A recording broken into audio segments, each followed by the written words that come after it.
வெக்டாரில் இப்போ நம்ம வந்து எனர்ஜி டென்சிட்டி வந்து பார்க்க போகிறோம். ஸோ நம்மளுக்கு வந்து எனர்ஜி ஸ்டோர்டு இன் வெக்டாரில் நம்மளுக்கு இந்த ஃபார்முலா கிடச்சிருக்கா. ஸோ இப்போ வந்து எனர்ஜி ஸ்டோர்டை வந்து கேபிட்டல் யூபியில் வந்து ரெப்ரசென்ட் பண்ணுறோம், ஸ்மால் யூபி வந்து எனர்ஜி டென்சிட்டி அப்படின்னு சொல்கிறாங்க. ஸோ எனர்ஜி டென்சிட்டி அப்படின்னா என்னதுன்னா energy stored per unit volume. ஒரு வால்யூமில் இப்படி ஒரு வால்யூம் இருக்குன்னா இதில் எவ்வளோ எனர்ஜி ஸ்டோர் ஆகிருக்கு அப்படின்றத நம்ம என்னன்னு சொல்கிறோம்னா எனர்ஜி டென்சிட்டி அப்படின்னு சொல்கிறோம். ஸோ இந்த எனர்ஜி டென்சிட்டிக்கு ஃபார்முலா என்னதுன்னா டோட்டல் எனர்ஜி பை அந்த வால்யூம். அந்த வால்யூம் வந்து டிவைட் பண்ண நம்மளுக்கு வந்து என்ன கிடச்சிரும்னா எனர்ஜி டென்சிட்டி கிடச்சிரும். ஸோ வால்யூம் வந்து மோஸ்ட்டாக வந்து நம்ம இதுக்கு என்ன ஃபார்முலா யூஸ் பண்ணுவோம்னா நீங்கள் இந்த மைக்ரோஸ்கோபிக் ஃபார்ம் ஆஃப் யூனிட்காக யூஸ் பண்ண மாதிரி E is equal to அந்த ஏடின்னு வரும், இங்கே வந்து ஏஎல்னு வரும். ஓகேவா, இங்கே வந்து என்னன்னு வரும்னா A into Lன்னு வரும். ஸோ அதனால தான் UB is equal to UB by AL அப்படின்னு சப்ஸ்டியூட் பண்ணியிருக்கேன். நெக்ஸ்ட்டு இந்த யூபிக்கு நம்மளுக்கு என்ன தெரியும், half LA ஸ்கொயர்னு முன்னாடி கண்டுபிடிச்சோம் இல்லையா, அதனால் half LA ஸ்கொயர் பை இந்த AL அப்படியே கீழே போட்டுறேன்.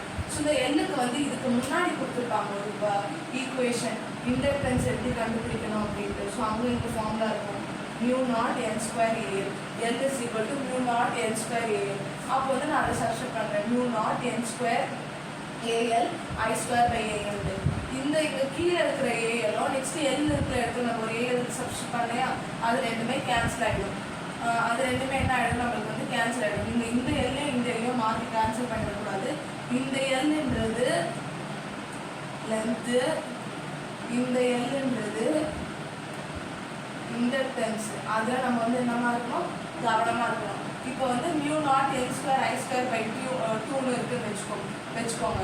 இப்போ வந்து இந்த பியை வந்து பிக்கு ஒரு ஃபார்முலா இருக்குது, இதை வந்து நம்ம முன்னாடி படிச்சுருப்போம், தேர்ட் லெசன்லேயே வந்துருக்கும் இந்த டெரிவேஷன். அதாவது magnetic field is equal to mu naught n I. So இது நீங்கள் எப்படி ஷார்ட் ஃபார்மில் ஞாபகம் வச்சுக்கலாம், மோனி அப்படின்னு ஞாபகம் வச்சுக்கலாம். ஸோ இந்த மாதிரி நீங்கள் ஞாபகம் வச்சுக்கோங்க, அது வரி இல்லை B is equal to Moni அப்படின்னு ஞாபகம் வச்சுக்கோங்க. ஸோ இப்போ வந்து நமக்கு என்ன கிடைக்கும், mu naught n square I square by 2ன்னு கிடைக்கும். இப்போ வந்து எனக்கு இந்த மாதிரி ஃபார்முக்கு இதை கொண்டு வரணும் அப்படின்ட்டு ஆசை. ஸோ அதனால் என்ன பண்ணுறேன்னா multiply and divide by mu naught பண்ணுறேன். Multiply and divide by mu naught பண்ணும்போது எனக்கு என்ன கிடைக்கும், இந்த ரெண்டுக்கு மல்டிப்ளை பண்ணால் mu naught square n square I square by 2 mu naught அப்படின்னு கிடைக்கும். இப்போ என்னது, இது பார்க்குறதுக்கு இது மாதிரி இருக்கா. இப்போ B ஸ்கொயர் போட்டால் நமக்கு என்ன வரும், mu naught square n square I square வருமா. அப்போ வந்து நான் இங்கே B ஸ்கொயர் அப்படின்னு போடுறேன். நெக்ஸ்ட் இந்த 2 mu naught வந்து அப்படியே இருக்குது. ஸோ இவ்வளோ தான். ஸோ இந்த எனர்ஜி டென்சிட்டி வந்து 2 மார்க்ஸ்லையும் கேட்பாங்க. ஸோ நல்லா பார்த்துக்கோங்க. ஃபஸ்ட்டு வந்து நம்மளுக்கு வந்து